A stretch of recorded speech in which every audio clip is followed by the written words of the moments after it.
Deuteronomy. Chapter 21.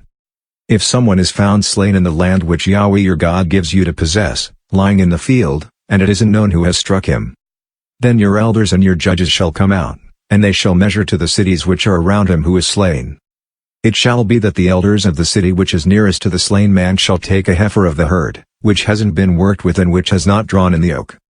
The elders of that city shall bring the heifer down to a valley with running water, which is neither plowed nor sown, and shall break the heifer's neck there in the valley. The priests the sons of Levi shall come near, for them Yahweh your God has chosen to minister to him, and to bless in Yahweh's name, and according to their word shall every controversy and every assault be decided. All the elders of that city which is nearest to the slain man shall wash their hands over the heifer whose neck was broken in the valley. They shall answer and say, Our hands have not shed this blood, neither have our eyes seen it. Forgive, Yahweh, your people Israel, whom you have redeemed, and don't allow innocent blood among your people Israel. The blood shall be forgiven them. So you shall put away the innocent blood from among you, when you shall do that which is right in Yahweh's eyes.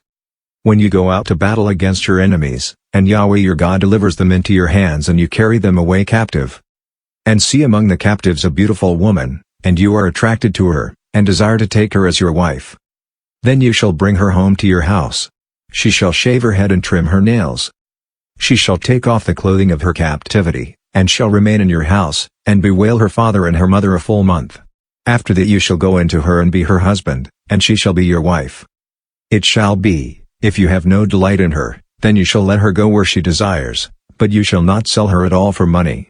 You shall not deal with her as a slave, because you have humbled her.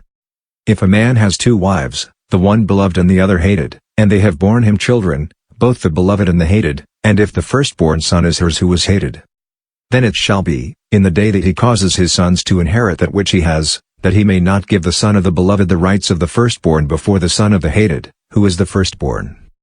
But he shall acknowledge the firstborn, the son of the hated, by giving him a double portion of all that he has, for he is the beginning of his strength. The right of the firstborn is his. If a man has a stubborn and rebellious son who will not obey the voice of his father or the voice of his mother, and though they chasten him, will not listen to them, then his father and his mother shall take hold of him and bring him out to the elders of his city and to the gate of his place. They shall tell the elders of his city, This our son is stubborn and rebellious. He will not obey our voice. He is a glutton and a drunkard. All the men of his city shall stone him to death with stones. So you shall remove the evil from among you. All Israel shall hear, and fear. If a man has committed a sin worthy of death, and he is put to death, and you hang him on a tree, his body shall not remain all night on the tree, but you shall surely bury him the same day, for he who is hanged is accursed of God. Don't defile your land which Yahweh your God gives you for an inheritance,